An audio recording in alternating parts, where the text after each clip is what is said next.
Well, on the other hand, a South African couple has been stranded in Morocco for 13 days now due to the lockdown. Elsabe and Ted Jastrepski were forced to leave the hotel they were staying at, and they're now renting an apartment with the help from a businessman as well as another South African couple. Now, the couple are on chronic medication and can't find any in Morocco.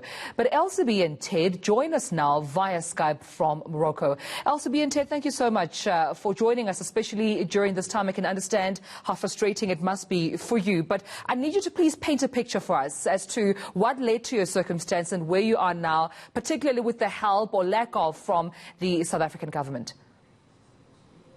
Good day, and thank you for listening to us. We came into the country on the 15th, and everything was normal in Morocco. On the 16th, our flights were cancelled back, already for the 28th of April. We went on the 16th with our tour guide to Rabat to see our embassy, together with 2 Australians and Canadians that were with us on the trip. The embassy told us to carry on with our tour.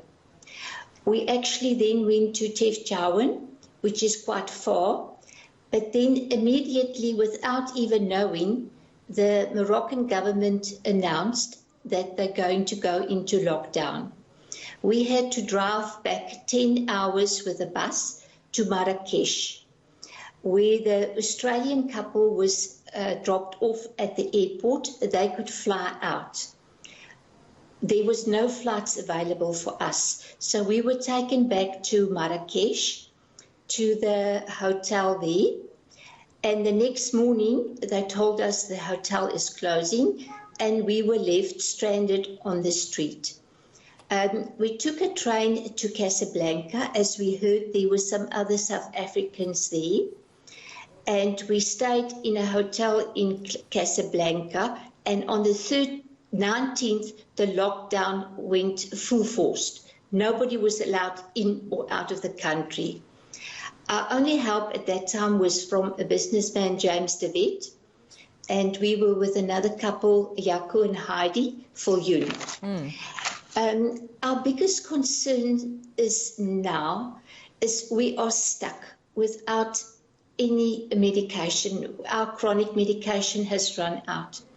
My husband, batteries for his hearing aids, he doesn't have enough. Without that, I have to be his ears. Apart from that, we're scared of getting sick, not just with the virus, but from anything, a fall, a stroke, injury. We have got Wi-Fi in our apartment, but when we leave our apartment, we've got no reception. So that is just, we're the oldest of our group of 29 that is actually stuck in Morocco at the moment.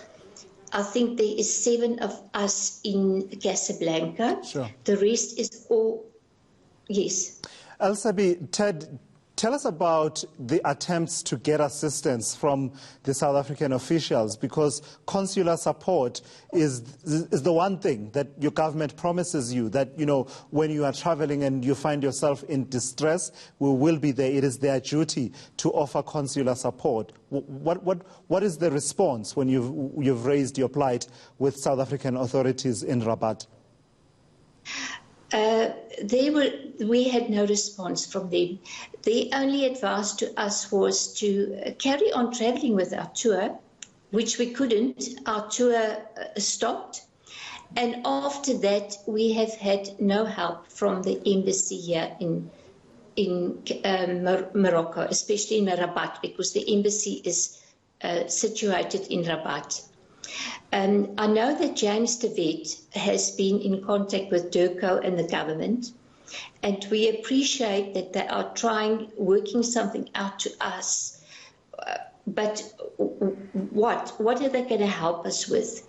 You know, we're sitting with a stress every day, not just financial stress.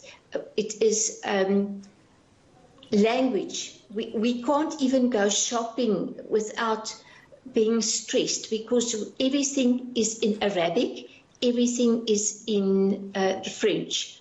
So every day is, from the morning we wake up, is a challenge.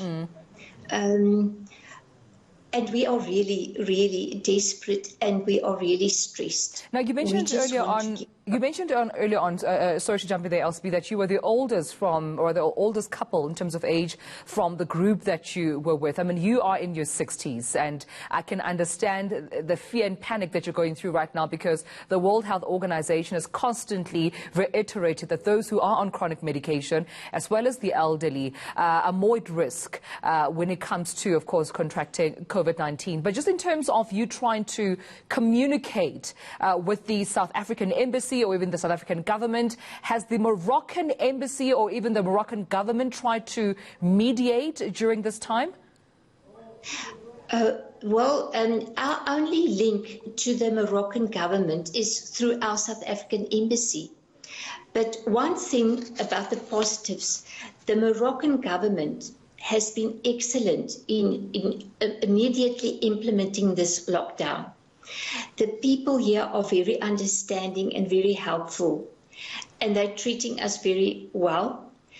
For the time being, we are healthy, except that we are under tremendous stress from the moment we wake up until 6 o'clock, because 6 o'clock here in the evenings, nobody is allowed out on the streets. Right. Yeah. Sure. So tell us about, I mean, your appeal right now to the South African government. What would that be? Because, I mean, you've dealt with the representatives in Rabat, and to no joy there. And we are reporting right now about efforts of other countries to get people out of South Africa. Charter flights are being arranged for various countries to be able to assist those who want to leave South Africa. And I personally was very proud of the work that was done by this government in terms of getting South Africans who were in Wuhan, China, to come back to South Africa. But this must not stop there. The responsibility continues. So if you had to address South African officials in Pretoria at OR Tambo building, what would you say? Please, South Africa, we are also South Africans. We are 29 people. We are pensioners. There is young couples with us that are financially battling. We would all just like to come home, where we could be on our turf, where we can know we are lost here in a country which doesn't speak our language, which doesn't have the same products than we do. Every day is a battle. So we are appealing to the government. If they can do that for 8 people, why cannot they not do it for 29 people in Morocco? Is that really so difficult? We also yes, Ted? Yes, we also understand that the government is working with other countries, because that's not only Morocco, whole Africa is with South Africans scattered there, and there's quite a lot of in other countries all around the world. However, we know what the DIRCO and problems they do have. However, some light is at the end of the tunnel, that some people from Doha, some people from Singapore were repatriated using the cargo